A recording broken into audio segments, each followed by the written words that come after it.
At the home slice. Oh, boy, you're going way back there. Wow. Home slice. Anyway, so... if he'd have owned it and said boy something else, might have I don't been know. almost as bad. But the problem is white people that just don't understand the culture, the black culture. Right. Think that they have to refer to black people as African Americans. And I'm going to tell you right now, I don't call them that because they don't want to be called that. No, I know a lot of black Americans that do not. I'm not African. I'm right. American. American, right. Right. You could say he's an American of African descent. That's actually technically true. But goofy at least. I mean, you don't do that. Yeah. I don't say that I'm Irish American. But the liberals love these labels because it divides groups of people up. He's an American of Irish descent. So you are listening to SmithRadio.com, the most controversial radio station you've ever heard in your life. You can call in and join the controversy at 513-888-1538. Please follow us on Facebook.com/SmithRadio. Don't forget, Smith is spelled S-M-Y-T-H. Why? Because we don't like normal. We're different. Also follow us on Twitter at SMYTHRADIO. That's at Smith Radio. And you can listen to us anytime on demand, iHeartRadio.smithradio.com. iHeart.SmithRadio. Yeah, iHeart.SmithRadio. iHeart. Oh, I've been saying it wrong this whole time. Well, they'll get it. They'll get it sooner or later. They're going to be so messed up.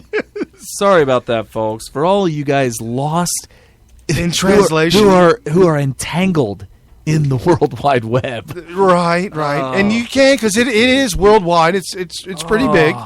We are deep into this show, and I've been telling you guys the wrong address all this time. So it's iHeart.SmithRadio.com. Right. So since we did touch upon the lies of the left, and we did touch upon Obama opining about Trump, Obama did a doozy this week. Everybody had a speech this week. We'll get the Trump speech in a minute. But Obama had a speech this week, and we can pigtail the unemployment numbers with this one. Oh, yeah, I need to bust that out. You need to bust out the unemployment. So you don't need to listen to Obama, because I know it's very difficult to listen to him. But as he came out in Elkhart, Indiana, stumping for Hillary officially, and just let you know, Elkhart, Indiana is the mega trailer capital of the world. There are trailer parks. There are trailer sales. Now, when you say that, are you talking about like white trash, or are you just talking all of trailers? All of it. Okay. Anything. Like the double wides are kind of nice sometimes. Yes. And I saw a double wide that had a crystal chandelier in it. Nice. It may have been glass. You could probably or plastic. It's Fox. I mean faux. It's faux. Shit. They would pronounce it Fox. Fox. That's that good stuff. The Fox. Right. So, and the reason why I bring that up is because this town is what you would refer to or consider a manufacturing town, a blue-collared. I'm not trying to insult anybody here at all. But it's not. You're not going to have a lot of engineers and engineering degrees in Elkhart, Indiana. But you're going to have a lot of honest to goodness. Somebody has to engineer the trailers. Right. And, you got your all around, good-hearted, blue-collar American workers that just, they go to work, they make the paycheck, come home, and live their life. Well, because of Obama's policies and because of 2008 and the bailout and the fallout, Elkhart was affected just like every other city in America. And it's a small city. It's not a very big city. It is close to Chicago, though. But it's not a very big city. So why would Obama go to this small little town?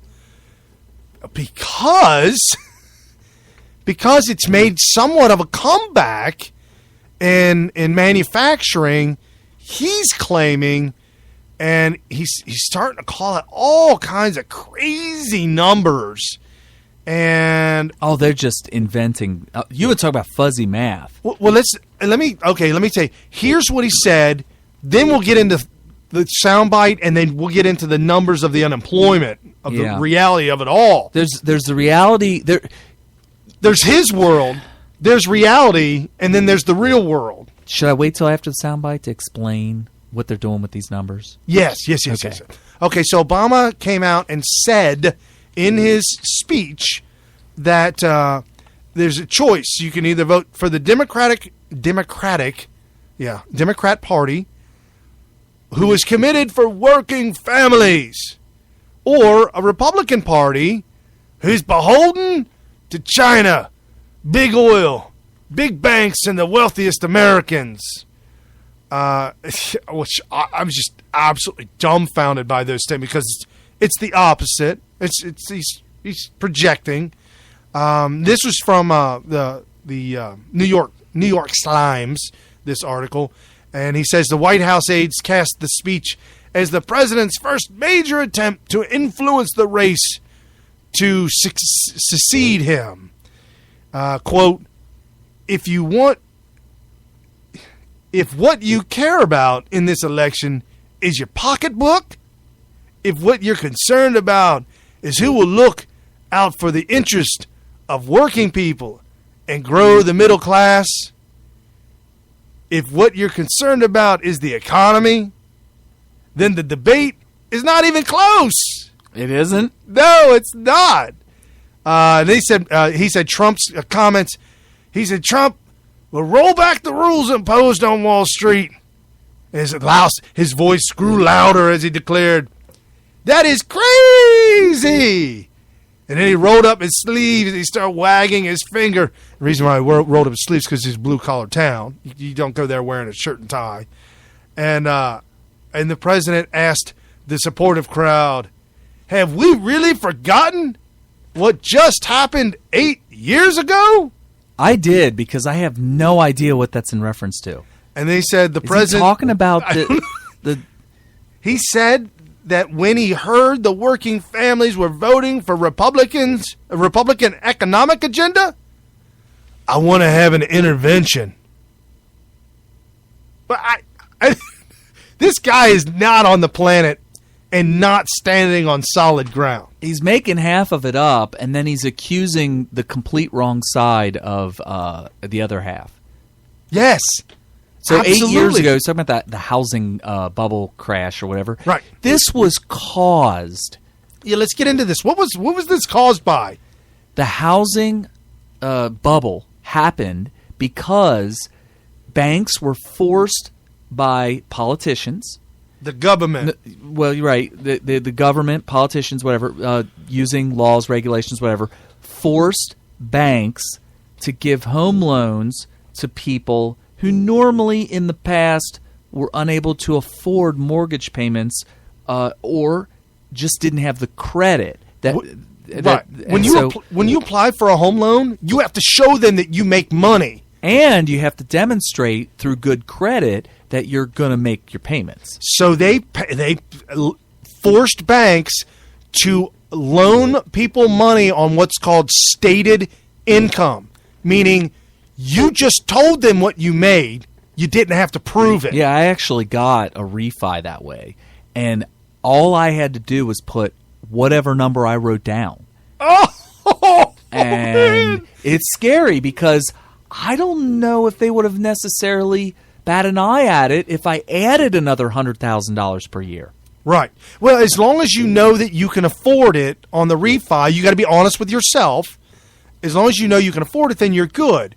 But when the bankers are loaning you money that's just whatever, and then you had all these flipping people buying houses to flip and okay, flip. So there's people out there making $40,000 a year, and they want to buy a $350,000 house, not to live in, because you can't afford the mortgage payments on $40,000. I'm gonna fix it and flip it. They'll flip it.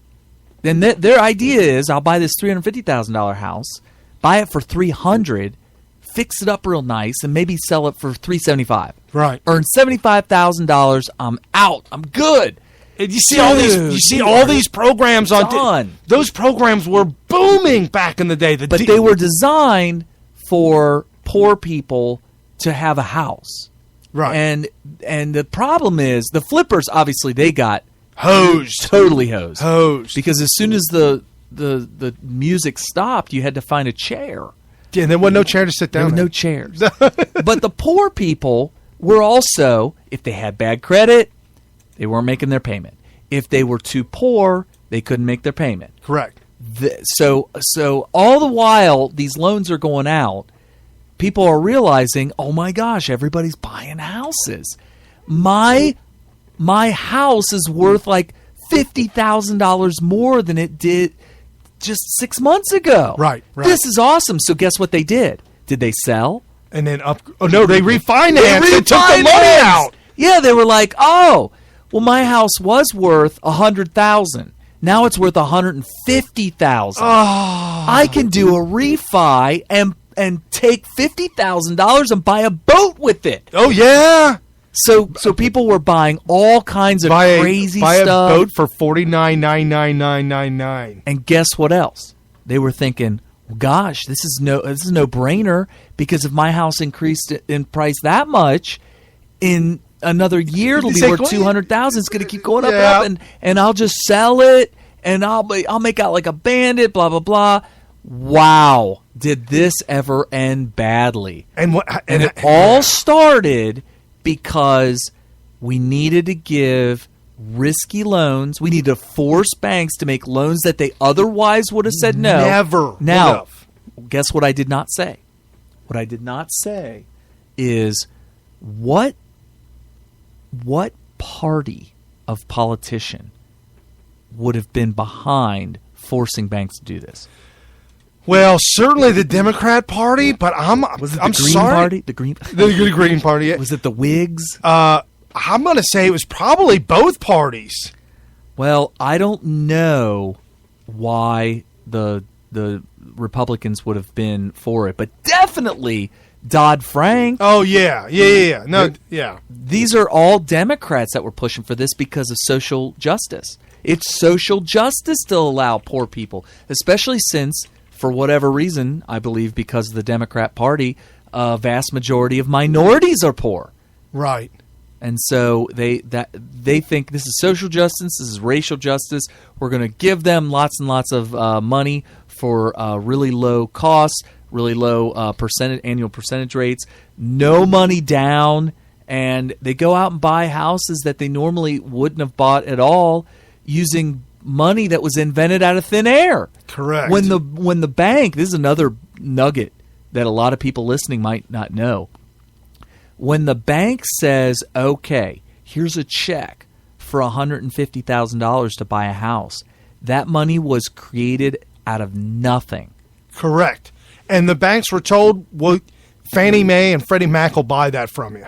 Right. They'll buy that loan. And the Fannie Mae and Freddie Mac are literally just government. It's a communist bank.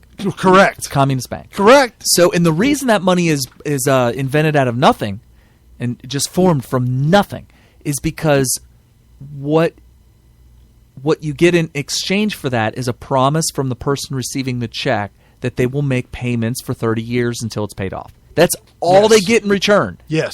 So literally, $150,000 was created from nothing. Oh. And so you end up with all this wealth swirling around, and the only thing backing up all this money that's buying a $50,000 boat because somebody was able to refi is a promise from millions of people that they're all going to pay that money back. I hope they do. And they don't, because they end up doing foreclosures, strategic bankruptcies. There's also real bankruptcies, right? And evictions and blah blah blah. And then all of a sudden, when the market's at the top, and you sold your house high for, say, you sold your house for $300,000. Yep. And then you got all this money, you can put that down on a $600,000 or $700,000 house. And in LA, people were doubling down, and all over the radio, get your jumbo loan. Okay, so check this $1 million out. home loans. Oh my gosh! So they would buy